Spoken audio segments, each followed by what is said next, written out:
Surefire ways to enhance the sale of your house. And also, it's going to be a Robin Hood moment. They say that there's going to be some great deals in the next 12 to 18 months. What does that mean?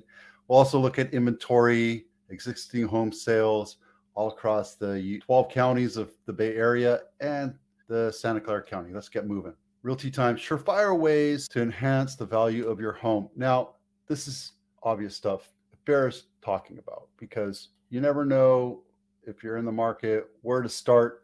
These are great places to start to get your house ready to sell. And it doesn't matter if you're selling your house or if you're thinking about getting it appraised for a refinance or whatever. So the first thing you always want to do is look at curb appeal. Landscaping is primarily the first thing you want to do. Now, if you're going to put the house on the market, make sure any kind of dirt spots have chipped wood or gorilla hair on it, mulch, that kind of thing, just to decorate it a little bit. Put some perennials in there, some flowers to add some color, but also gardens are a big thing. So if you have a vegetable garden, you start growing, make sure you trim that up, make it look nice and pretty, and trim up your trees because trees tend to grow wherever they want to. And if you want to make it look manicured, you have to dress it up. This is the spring. We want to give you an opportunity to do your spring cleaning and outside, outdoors, make sure that looks really well. Energy efficient features.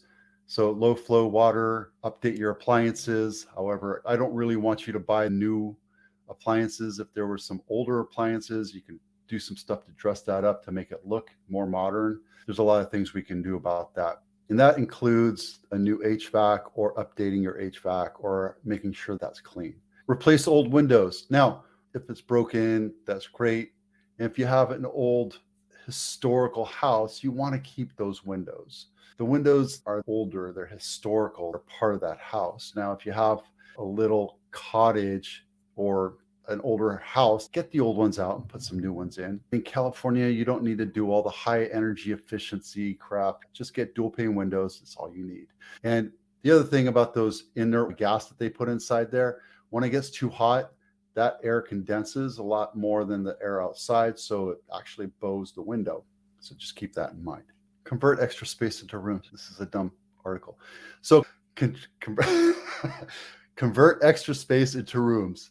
Yeah, so this is technically a bedroom, even though it's downstairs and there's no full bath downstairs. This is still considered a bedroom and it has a closet, has everything. We converted it into an office because I use it as an office. I'm here every day. If there's other rooms, make sure that you have a detailed reason as to what that room is for, not just storage.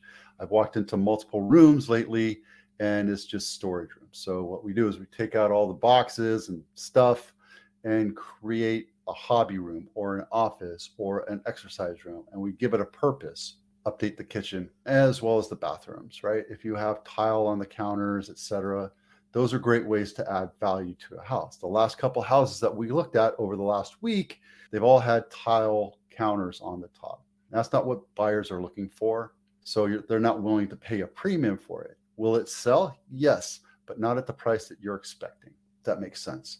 Update the cabinets, update the appliances, update everything, make it look modern. Stay away from gray. Some other things you can do is floors, new floors. You can do new lights. You can do new knobs and doorknobs, etc., on the inside your rooms, just to give it a fresher, more updated look. One of my listings that I have coming up, they had the old wooden doors. It was just brown and it looked dark and it made the whole house look darker and smaller. And I mentioned, maybe you just paint it. And there was a little bit of, not fight back, but a little bit of, really, does that really make sense? I like the wood too. However, after they painted it, they said, I can totally understand why you wanted me to paint it. So take it from an expert, somebody who's been doing it for 20 years, make your house look bright and airy.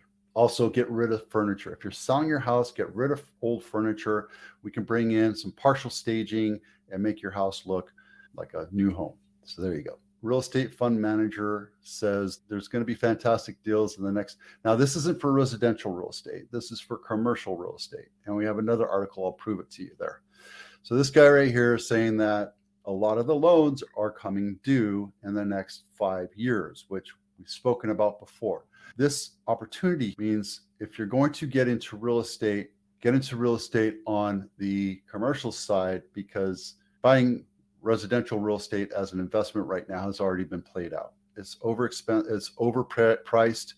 It doesn't cash flow unless you have $1 million to sink into a house and let it just give you accumulate money every month. It's still not necessarily the best value right now. Commercial real estate is going to start dropping. And you can tell me what you see out there when you go to the next time you go to the store. Tell me that there are not vacant properties or vacant offices or vacant retail outlets there. It's just a natural progression of life right now. Rents are going up. There's a lot of upward pressure to increase property value and increase value in property altogether, and small businesses just can't afford that. So that's going away. And those real estate investment trusts or REITs or syndications have sunk hundreds of millions of dollars, trillions of dollars into buying commercial property.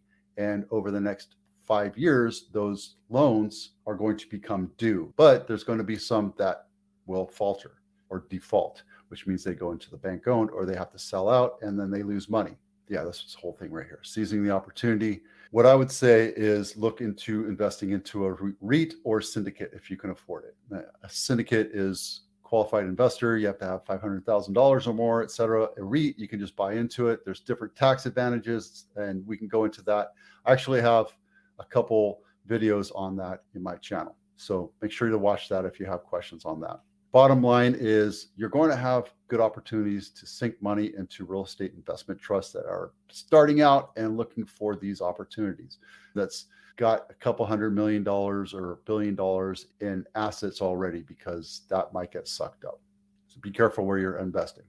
And if you want proof, here's another article. This isn't absolute proof because we just don't know what's going to happen. We don't have a crystal ball. Vacancy rates have climbed, and it's not just retail, it's office. Multifamily units are also struggling right now. Things are going to happen, and it will shutter. I don't think it'll be a huge dip. It might be 20% value loss, but I don't think we're going to see 50%. So that's what this whole article talks about. And if you want, the articles are in the blog. The links are into the blog. It's all sourced out, ready for you to look at it. So there you go. Another thing that you have to consider is a lot of these REITs bought into real estate when rates were low, and they owe their investors a certain amount of money every month, even though values are creeping up a little bit right now. When they have to refinance, they're going to have to refinance 7% or 6%. So that's another thing that might hurt these commercial properties out there. Okay, so inventory just reported 665,000 units for sale across the United States. We'll go into that in a minute over here. Just spent some time looking at that. And existing homes, the average consumption rate right now across the US is 3 months. So right now there's 12 listings around $1 million for sale in Santa Clara County. And this was the one I looked at, and it's just decreased in price. It's days on market 23. Original list price is $1,198,000. They dropped it $200,000. There you go. Cute little bungalow. See, this is more of a historical house. I wouldn't change the windows because that's just, those windows are set up older. They have the sash here. You can see their sash windows. You can't really get sash windows these days. And it goes with the look and feel of the house. So I'm glad I mentioned that's actually Providence. And see how they have the old tile, old kitchen. If you wanted to update it, you could. That's what people are saying. They're not willing to buy a house that they need to put work into and make it look modern. Yeah, this is in the Alameda Rose Garden. It's a great opportunity for you if you want to look at buying it. Okay, let's take a look at inventory consumption rates. Inventory over the last month has shot up. What does that mean? Is that alarming? Does that mean that the market's collapsing? No, we've been struggling with inventory all across the United States. We've had lower numbers of homes for sale.